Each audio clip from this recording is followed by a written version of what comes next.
TV yo okubeera nga watulindiridde dda naffe netugamba nti tetugenda kukuyiwa tugenda kukuweereza kino kyoliko ye podium kino kyoliko ye ensulo y'olugambo tutaalaaga amawanga gonna tobeereyo n'olugambo lwo n'olusirikira mukwano gwaffe tutuukire nze Judith Kawesi ogamba otya munnange olunaku lukugendedde lutya Simon omunene w'omukibuga ndi naye wano akyanyumiza mu South Africa nga we yabadde mpola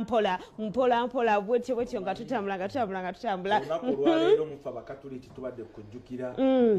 emyoyo gy'abagenzi era olwaleero mbaddeko mu kitambiro kya misaano and of course n'abayimbi babaddeko eri ku gundi erubaga mu gundi tubakulisayo era tubalina tugenda bakola wano so kubakulisayo mwena ne bagayi bange mwena bakedde okubanga ekyo kikolwa kirungi nje busengeyo baali batandise okujjukira omuyimbi kale nga abafamire kino bakikozerwa kibadde kyaffe kya mubukatuliki kati nabo ne bagwiramu kaawo bagwiramu kaawo naye ng'ensonga zino zonna ku ssaawa ziba emu ssaawa 2 mpaka ssaawa meka 3 baganda baffe abasanua tours and travel be bateekamu akasente okusobola okujja okwasaganya ekintu kino sanua tours and travel basangibwa South Africa era bakugamba nti kago yenna oyagala kutumya kintu kuva South Africa kujja wano Kampala buladi wange genda obeekwateko okuviira ddala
mulabyeko ono omusajja ono twakizuni musajja nene omusajja oyo muganda wa musajja mukyalo oyo afaanana nnyo maama we wamulimu abata musajja mukyala kati gwegozaala ekyana kye yafaanana maama we omwana yagenze n'afaanana mukisa kya Brighton yo kiraba osobola okukibuka tulaba waliwo misuse of computer misuse nagwo musanga mingi nnyo agiguddewo abantu baffe abatula bayinza okwagala okumanya kanyike yani dynamite obuzina buno obw'emikono obwo tava mu bivulu bya firigo ayagala nyo ekintu ekibwa bandi golaba oyo yasalawo yali Bungereza eyo London ng'akola nga manager mulamba saidi zeeyo n'asala naga nti akakomeyo Uganda era akiyita retirement yajja mu retirement akanyike neyekonera mulala namukifaananyi kibalaze mu kifaananyi muntu mulala nnyo ate oyo omuntu gwe baagize gwe baakutaddeko ku kafaananyi ye omumanyi mulala nnyo era simumanyi na kumumanya nibwoba weetegereza ekifaananyi ekyo kirala nnyo si ye Juliet n'akatono kokka n'akatambi akatambula yali Juliet nga ndi naye nabwoba okyetegereza bungi ekifaananyi kiri mu katambi nga tuli nayo Juliet n'ekifaananyi kyebalazise ekyomuwala ng'alimu ngoye emyufu nga bamwambula site Juliet n'akatono kokka olw'abantu abasibufu emyoyo abagezaako okwonona erinnya lyange neri Juliet abantu bazibu nnyo balaba abantu abasanyuka abali obulungi abantu banakuwavu nnyo mu mitima kibi nnyo kibi ddala kubanga ne bantu baffe omukyala gwe batadde mu ngoye emyufu oyo gwe baali bambula si ye Juliet naye nga bafaanaganamu tebafaanagana n'akatono kokka weetegereza ebifaananyi ebiki bapanze ebintu byabwe abantu baagala nnyo okulaba omuntu asanyuka ali mu ddembe maze ndi retired watabali retired osanga baagala mbeere munakuwavu ngabo naye nga tekisoboka kubanga ze nakola investments kati ozzaako ekyogenda kukola oti era mbawabidde nsubira nga tanze okubanoonyereza era bajja kubawo police statement nga bamaze okukwata eyatandise ekintu kino era eri ku ntikko ya poliisi ya Uganda. oba waabidde luddawa era Juliet Sheine ogambye akola ki era abeerawa? akola mu minisitule ya health tubeera naye entiino. last year yakuyisaamu si bulungi? Was it last year? Last 2 years ya COVID yali mbi nnyo era nafiirwa my son Dr. Ian Bwete yampisa bubi nnyo. My son yafa COVID nga 23 June last year nayisibwa bubi nnyo naye Juliet enyambye okuteerera mu mwoyo. omwami bw'atyo nga nnyonnyola bannange bagenda kubasibira bwereere bamuyita dynamite tokigendera golaba oyo omusajja oyo amanyi okola ekibayita obulamu yeyagalira mu mbeera eyo yonna yonna wayingira ebbaala okuva wayingidde paka lwagifuluma ate azinira mu maaso awo maaso tolina kyomugamba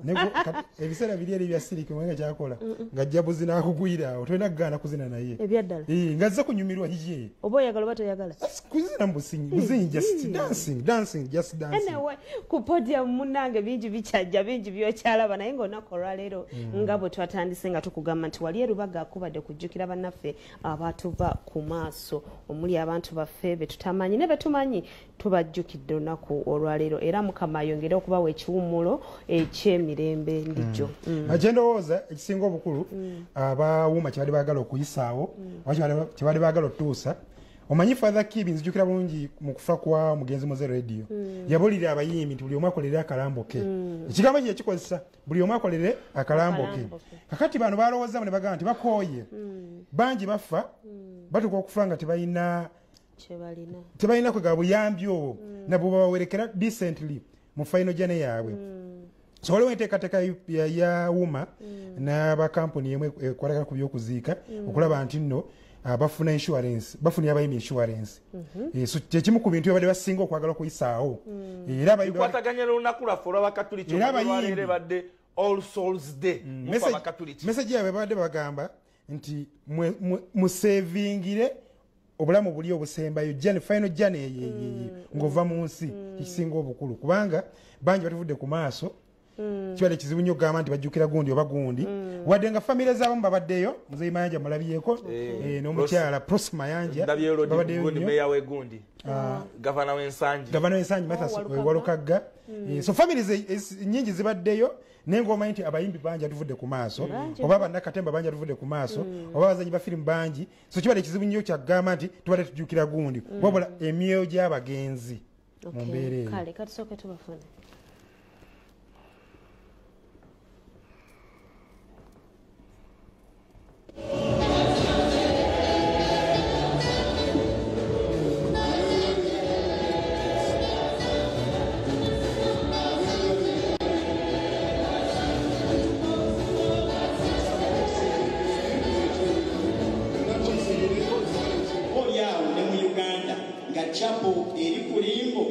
okusabirwamu bannaffe abaafa kati mwenna tubakoowoola oba olina enteekateeka y'okusabira abagenzi bo jangu mu ofiisi otutegeeze tubeere nga tukolera enteekateeka otegeke ekitambiro wano tusabire bannaffe abo abaafa kikulu nnyo okusabira bannaffe abo nga tubajjukira nga tumanyi nti ffenna yekkuba era lwe lugendo lwe tugendamu. Wizo kino abantu abafiirwa abantu baabwe babadde beetaaga saavisi oba beetaaga buyambi kuba abamu tebali bulungi kuba Katonda yasinga n'ofuna obuyambi buggwawo naye Katonda ataggwawo n'obuyambi bulungi naye Katonda ataggwawo Katonda yasinga. Ku nsonga eyo yennyini gwe muganda wa AK47 ne muganda wa radio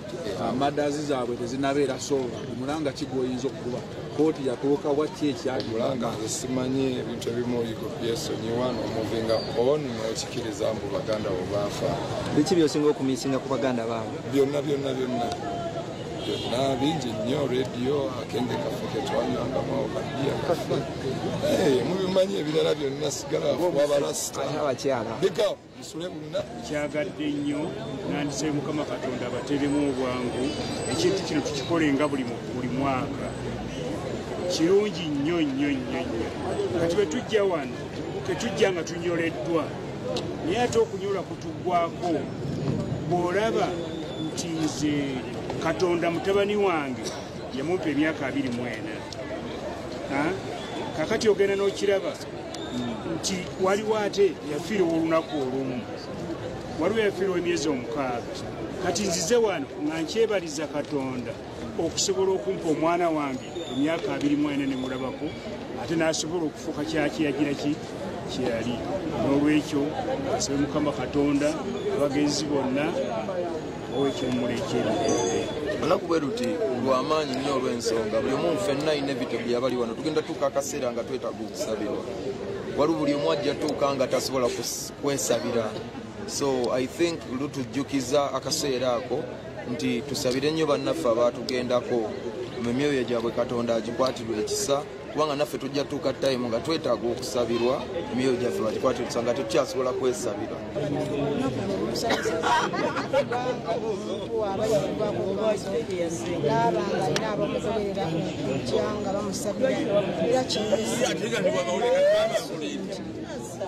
bamusigala muli mikwano gyaffe n'abazimusabirira banaffe kyetubadde tukola kirungi nnyo kyetukozera nsala kireme kukoma mu mwaka kigende mu maaso banaffe tukifuulikagamukwanga nebaza Fina Mugerwa ne Wuma gundi yonna yonna leadership ya Wuma olw'enteekateeka eyo gye bakozemu omulimu gubadde gw'amaanyi nnyo n'ekyokubiri abayimbi besavingire last minute eri nzibu nnyo nzibu nnyo Sindi mama olwokuba lwawo okuzaala togenda kuzaalira kumukumu Sindi ali lubuto lulala kite yakazaala twagenda mu mbaga nga muzito n'asumula okukanga embaga ewedde naye ngenza okulaba ate Sindi nga temuzito obuzibu wadde omusanga akatini bwe kati nti oba ali lubuto lulala nti ayanguye Sindi mama kati wuliriza kino wammanga waddembe nga wogambye neera kyakoze kikola ani wulya kyakoze kikola amawulire anyumirwa nnyo alimba omwana akuze waddembe naye kikola amawulire wemuvaawo nga mutandika aluddewo omusajja yamuwa ebibye aluddewo mukyala bindeba mutandise bw'anaasumulula nti ate omwana oyo mukyala bindeba embaga bagikukwanaeri n'abantu nga banna bansaba nambayo naye kati azaale kuba ngenda mugabo ngenda mutu naye nga Sindi omulimu gwebale sina Sindi twebaze gundi Prince omulimu gwebale ebibala tubirabye emikolo gibadde mingi jukira bagendako ne mu kyalo nawo gwali mukolo so emikolo gye buli we gijja Sindi zaala abaana bo wamma tebakugambako oba omuzako wa mwezi oba ebiri it is okay baana bo naye nga tukugamba nti senga mirembe babaddeko wano nako olwaleero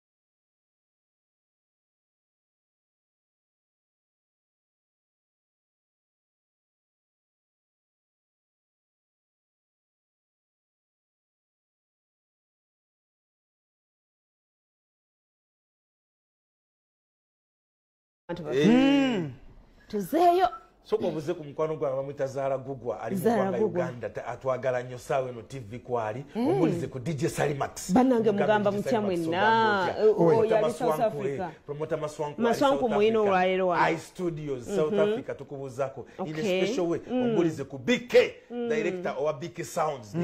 South Africa atwagala nnyo nga wakubye kutta olunaku olwanjogeddeko naye twa ali atya bannayo omwana wattu oyo obukowu ndowooza alina bungi deni ne Sek Sad Mayaye Sheikh Sad Mayaye yayingiddewo abadde yabulirawa abadde yafulumamu Seka kulikayo enjanja kuyita Museka ogamba otya bigenda bitya kakati Isaac ne miti Ndijjo abaana bano nga beewuunyisa abantu tusooke ne Isaac tusooke ne Masappe Isaac pastor Masape yandekweka yangamba yagwamu wali Masape yali yeteka ku miti kakati yafuuka kawawa wa miti ne Masape bannaye ali okubye nnyo neti Masape tiine ennyumba entebe alaye balale Simon ekikulu okuba obalansinga bayira muli amazima zagana Richi Richi ganga mujjukira bulungi yes bukyamugenza ivanise mwanga atuva ku maaso Richi ganga genze nzogamba genze esebenge ekerera kubanga basinga obungi gundi King Lawrence oyo yekweka wamujubisanga wano nti alina amamotoka simanya ali mu transport byabirina naye bituka kisana bigwawo kyeyune nanti ogambye yakuleka mu hoteli oyo naye ennaku zino yakyusamu ali mu mabaala Dubai na saidi endaseba ali mu mabaala ne muwala wa Gashumba kakati wenageze South Africa nali nokunonya kuba roots za Rich Gang bani abali basigaddemu bali kuki era gwolaba bamuyita essaawa zino bamuyita Pastor Isaac Ericha abasinga obungi bamujjukiranga Stains Ndijjo kati ninyo ono yaliko ku katambi ke bakola nga balaga sente nga bazipanga teyaliko kakati ono yagivugako ku street jamu Masake kakati ono waliwo nomulala bamuyita Kenny Muyanja muganda wa Ivan balina gurupu yaabwe ey'abato balikiganga abato kakati bali abakulu nga balina eyaabwe naye saako kati ono yalinga ne Kenny Muyanja bali hanga obalabaawo akatambi kolabaako kaali ka 217 bajjano ne bajooga nabo ebiseera ebyo ekiganga ekyalimu ku mbavu mukitegeera kati yafuuka pastor namuguddeko eyo nga nze mmanyi nsanze omusajja ow'amasappe nagamba essaawa zino bikyusa dda ndi mu njiri mbulira njiri naye nga ddala abuulira njiri naye ng'avuga emmotoka baaba bulabasi ziri ezamalayo ekkanisa ye bagiyitanga alina babayita bafeeti bafeetu alina omufeetu yalina omufeetu awo saka tuwe Pastor Isaac Ericha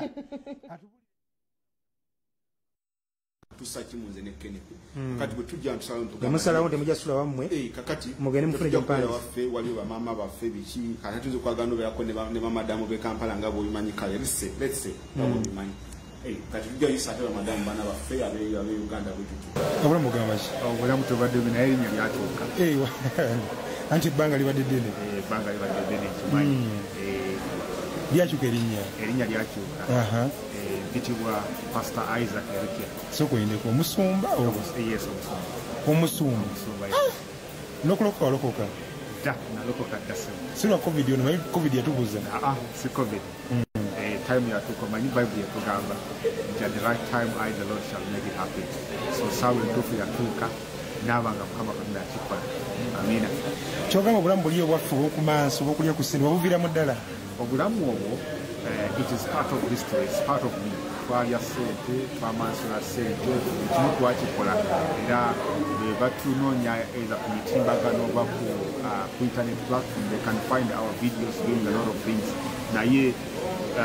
ebyo nabivaamu as Isaac Ericha, as Pastor Isaac Ericha nabivaamu ebyo. Natandika omulimu gw'obusumba nagutandikira ku lubalaza ewange nga weekolera obusumba.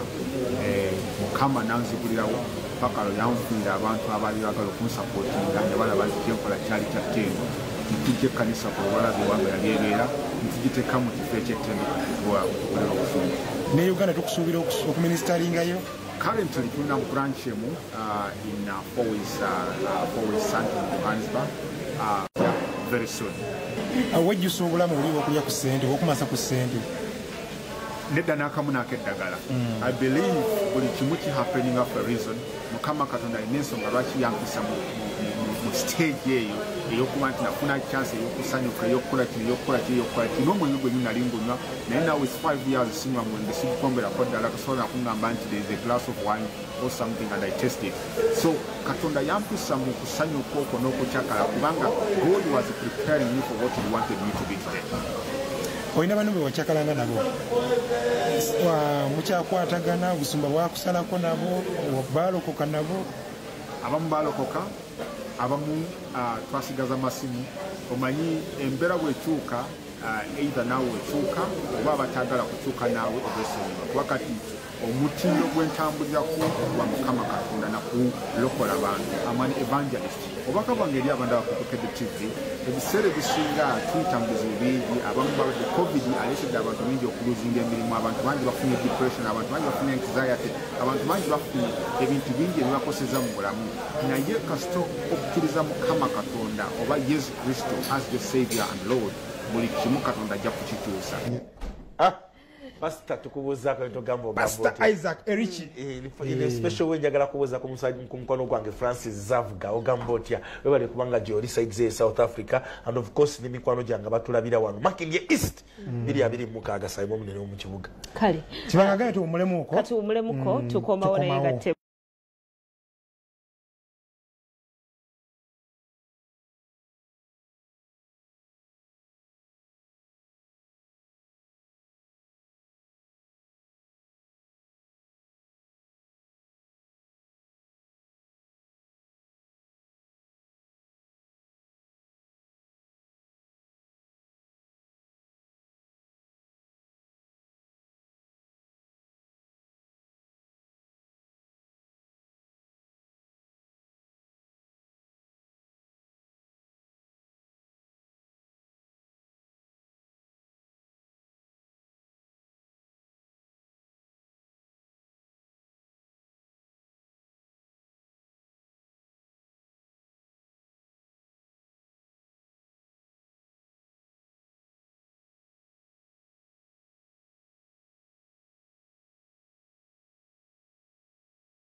Kamusi Kamulege yangambye ekyemisana yagala tukiryeko ffenna ne producer waffe Kibanga Kamulege yamugana nange timu ye musame yasoose okujja Kamulege tena twerabira oyo obera kwa good obi omusame yasoose okujja tubikwata tunebuga Kamulege yaffe bisirikibwe kale mwena tubabuzaako mikono gyaffe tuzeeyo South Africa South Africa eno wali ebintu bannange wali ebyewuunyisa wali amawulire anamwe Masape anako kwa aliko umetangwa podium Masape itangwa podium ayangabyo Simon ze nagwamu gende wa mitibu Simon nagwamu okimanye Masape nali manyi nti edini yaina ku ssomero kati nga otuuke nga manyi ye muwalimu w'ekitundu ekyo mwabeera Masape nga yakyuka dda yabeeno nga musiraamu ali mawale kamera yaffe yamutululamu ali mawale yali nnyo mu byobufuzi twali naye wali naye ng'ali mu byabufuzi ali mawale ali kuba twalina okukola enteekateeka naye bannaye yono Masape ali wano nga musiraamu oyo yakwata ensawo ya miti Masape gwolaba oyo yagamba Simon akkiriza kati miti mugagga twasomanga ne Masape oyo twali lubiri awo kati nga Masape ali mu sayansi musayansa ngali mu science class yakola PCB golaba oyo nga akola PCB kale nga ffe tuli mu arts eno naye nga Masapa abeera n'ensawo enene weeti ng'erimu ebitabo bingi kati okwambuka amadali ogenda kugye twasoberanga eri waggulu Masapa nga atema empale omusiraamu nnyo bana batema empale ng'eddiini yonna agirina era tumuyita musiraamu kati Masapa agende South Africa nze mayiye muwali muweeyo ngene mugwako eri nga bebaggala mabaala nga bebaggala ebiduula byeri. Simon agambye mbutakalinamu kituufu akalinamu naye sikeke kali kakati yafuka gundi omanyi nga wolaba kakati gundi yempologoma miti kati ono yempisi tokubye nnyo ntuuka wali eri ku sky ali nengwa ku miti nga naye afubutuka waggulu muzirifuti nimuga ate gwate ovaawo saa mukago ogw'ekiro nti tubadde mu business meeting neewuunya business meeting eyo saa mukago ogw'ekiro business meeting kati sooke tufune Masapa erinnya era oliwulira Mr. Masapa ebintu bya bulijjo tubikola si bya weekend yokka kiri kyeno ebintu tubikwasaganya olwokusatu luno era otusanze tubadde tubakujagiramu budde bwakwebaka enkyakukola tukeera kazana mu birabo ebintu kuba kati emmotoka bweti nga tuli musajja mukozi tebeezekawo mwasalawo nti buli lunaku lya bulamu buli lunaku tulina obikola obulamu butono mukikola mutya esente muzijjamu esente kola nnyo kwerekereza tewali kisingaawo kati eno yiyo emukuzo emukuzo ne Masapa wangi taata kubagwe nkumanye bulungi gwe sente wazijjewo sente mukama yaleeta naye nga bibaamu okukola ennyo n'okwerekereza kwe kusobola okubeera n'ebintu nga bino simanyi gwe muwali muweeno seeka ebyobuwalimu omanyi kati tutuuka eno nebikyukamu ebitabo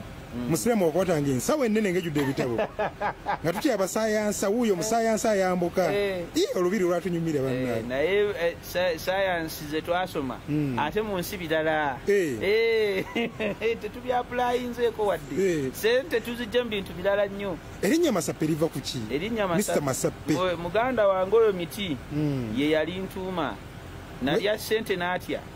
ne mugamba ebintu bya bulijjo ko ye ekintu kyokoze oliridde eddala essappi era okuva ku olwo abaana ne bantuma Masapa esente eyo njirira ddala sigyeriisa embali newuunyiza ti nolwokusatu era ebbaala gwagiggala ebbaala biba bintu byakucakala biseera bya weekend ennaku ez'okukola ziba zakukola kati saawa eno badde business discussion nakutegeera enkya tutandikidde ku ki nga mugigaddere eti zizino saawa zigenda mu mukaaga gwa kiro bizinesi eba bizinesi naye ziba mwenda ez'ekiro nyumya bizinesi ffe tuli ku kyeyo ate bagamba eyajja okukola n'akajja obunaku kemanya okola ki South Africa ntunda emmotoka ngula emmotoka nenzitunda nengifunako kengifunako nengula endala nina n'edduuka ly'emipiira nteekako emipiira emipya ntunda ne rims bano batugamba nga abasawo baganda bakyali South Africa bannayuganda bakola emirimu egyo South Africa tekyali musawo muganda kuba ekisooka n'olulimi lw'oyogera oluganda omu South Africa n'alutegeera nti era gye nayiseeko eno ndaba katale nga batunda byabuwangwa naddagala byabuwangwa naye babibaguza mu lulimi bannayuganda abasinga tetumanyi na lulimi lwabwe so wano bannayuganda abasinga bali mu bizinensi zaabwe otambuddeko olabye abantu balina ebibanda by'emmotoka abantu balina zigalagi abantu balina hotels so wane South Africa abantu tebali mu byabasawo baganda lwakuba bannayuganda balina mentality banoonyayo era kibi bwe balaba omuntu alina amasomero tebasobola kugamba nti gundi alina amasomero Desemba kola ki bagambe nti miti mu Desemba ajja kwonoona kulya ku ntuuyo ze kuba sente n'abeekoze eki enaabeeweza nti bifuti egenda kundeka nti kale batulabire Mbaawo njagala mumpeeyo special time nyumye emboozi y'oku summit nkuwadde eddakiika ttaano asi leero nina vidiyo buli kimu na buli kimu yambe eggwanga yambe eggwanga nze olina okumbuulira ebifo ebimwaganye okumbuulira ebya gundi ebyalina etiki mu ndagaano ezikolebwa mubeeramu ebintu bagamba nti ebyaki Judi nze ngenda kukola bizinensi ng'ey'oku samiti e Kampala Ndijjo wallahi nakunyidde muyenye mulina okuŋŋamba ebifo ebimu bwe naagenda kati wulira eya samiti oginyumya ojja minyumiza ey'omu lubiri kajagala okumanya ey'omu lubiri Judi nze ngenda kukola samiti e Kampala era noonya mugagga era business idea Judi olaba ogenze South Africa waliwo ebifo byonna otuukamuuko tegeeza hawula kwali n'emiti tajja kutwala zekubbira tajja kutwala ani anantwala kati ayinza okutwala ajja kuwani promota Maswanku ayinza omutwala netajja kutwala lwaki Maswanku yabantu Maswanku ajja kutwala anti Maswanku okulya emmere bingi bwekyo kyo hawula ali mu mmere anti kati hawula ye aba akumanyi nnyo tajja kutwala nate Maswanku olwokuba takumanyi nnyo ajja kutwala yono naye baana Maswanku wamma hawula wenva kuno mbuulira ekyama kye bankweka bano promota Maswanku olabye promota Maswanku atwala ni nani Maswanku y'omu ku bapromota bageza kola nti nabo bezimba sayidi zeeyo endongo gy'asemba okukola yali ya Karokasiita yamutambulira etya yamutambulira bulungi bayirayo y'omu ku bantu abatulaze good hospitality omukwano n'oluganda musajja mukulu oyo gwe bayita Maswanku era Maswanku nkwebaza n'enkwebaliza ddala mukwano gwaffe mukaabya DJ Sali Maxi IC ayaya and of course basajja bange abanzija ku hoteli ya Rice ne bantwala ku Da Vinci King Shafik Judy Da Vinci Judy banaye omanyi okusula mu State House ayina osulayo ko ng'agenzeeyo nayo kumanyi Judy wize wenjogera Judy oyinza okugamba nti ki Judy nasula mu State House kati hawula ye kati hawula akutwale ku Da Vinci awali fine wo atwale ku Da Vinci naye hawula ng'alya bulamu yategese boat cruise hawula yategese boat cruise ya mu November gwawula kumwogerako mumanyi yategese boat crew saagala kulaga bifaanani nga ndi ku Da Vinci mu November kigwa kaye wisdom yakola live ku Da Vinci babaka kunyumizayo katono kati abanyumizaako katugenda walituuka wali eri nga kaye wisdom bamulaga Da Vinci wagenda okusula kati nasooka naabuuzaga nti koze twali tusula sayidi ki n'agamba nti walayi kyendabye wano kozi ngalo omulala nzijjawo naye sisobola kuva wano n'asaba ne ssente kyanjawulo ki ekiriwo Judy yali State House ngenda kulaga ebifaanani era nga wulira nti Da Vinci ekifo kya mulembe nnyo wewaddukira ku Simoni sky oyanzi ku Sandek weyandekaawo ku Sandek wali walabye ebigundi ebyaka Sandek omanyi otwagira akacyayi awo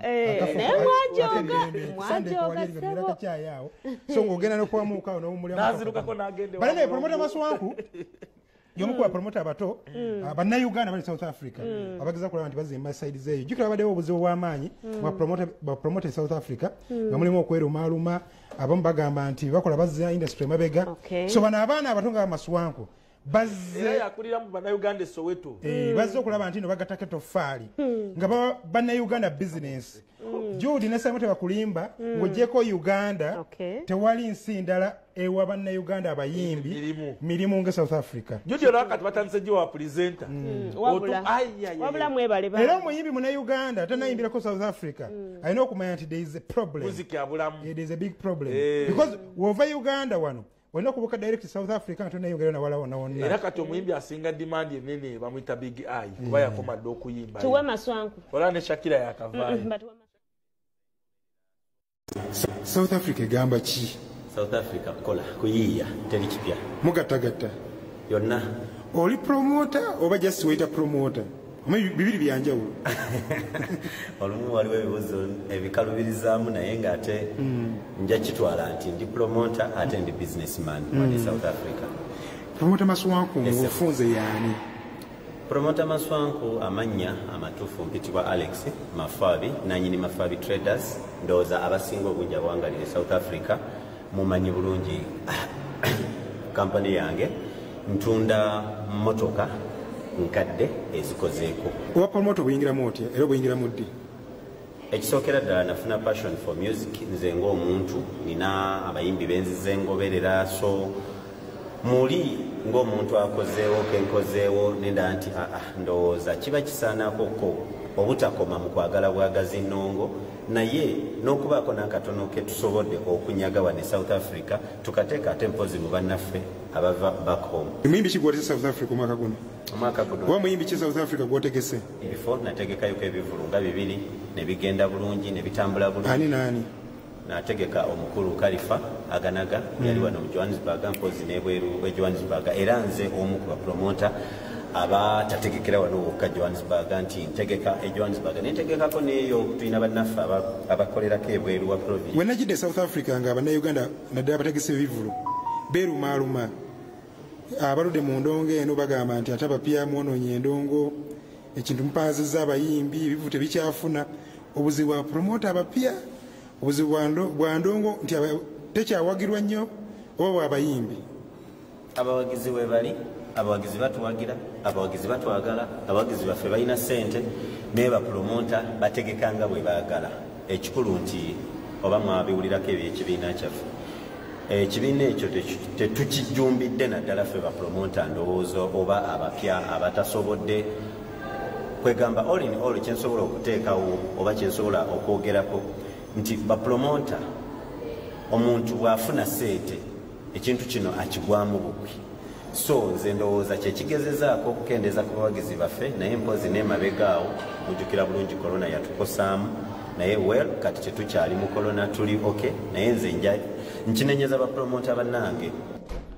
Promota Masuwanku. Promota Masuwanku tukuyise ennaku z'omwezi 19 mu ndongo eggalawo omwaka mu kibuga Kampala wakati mu luguudo gye twatumye embutu y'embutikizi bwaguuga jangu muganda ngolabe y'omu ku bali sure abagambye nti bajja mu December okujooga Promota Masuwanku ajja DJ Max naye ajja ne gundi yaŋŋambye King Shafik ajja Dabanjula ye yayingiddewo dda musajja manager Makaizi naye yaŋŋambye ajja jukira balina gundi wali katikati manager Makaizi olwaliro bangambye bali mu kwata video mukabi ali mu kwata bajja official bagenda mu unveiling e Uganda wano katikati wali eri tatumusabira kale tetugenda kubanga tusukawo wano mikono gyaffe naye nga tubagamba nti munaffe aba Biva Organic bakulindiridde okubeera nga bakuvumula ekyo ekirwadde ekikulemeredde ekyo ekikufuukidde ki ensonga Simon yo bayita wake up muganda wange muvubuka munnange genda wali ku Hotel Sojovalo opposite Hotel Sojovalo ku Access Building obuze Dr. Richard Senjobe bajja kuba bamukutuusaako ajjanjabisa emmere eyaffe ya butonde gwe ngamba Biva Organic osobole okuba nga okwasaganya ensonga ezo lwaki nedda nalunaku olw'enkya tulinayo aba South Africa kyekyo okozi ogenda kaye n'okulw'enkya ngenda kukola kaye Da Vinci era twebaza bonna bonna atulabe ku social media platform zaffe jasirwa budde naye nga kuliko suubi Victoria kwali kuliko Mufumba Godfrey kwali litapeni na promoter tava ku Kasalabecha litapeni ngenda kuwa kurandi tukwatagane ku White Pearl Resort olunaku olwokutaano Jeni Sekabembe naye kwali atulaba bulungi nnyo kakasante okitegeeza tulialeba Davis ne angabe kwala twagala atalinga Sofiravu timu America Esther Shana naye kwali Amoni kale mwena mikono gyaffe akawungeezi akenjawulo akande abo ba Sanwa Tours and Travel bebeesigika mu kubuukingira tickets wamu ne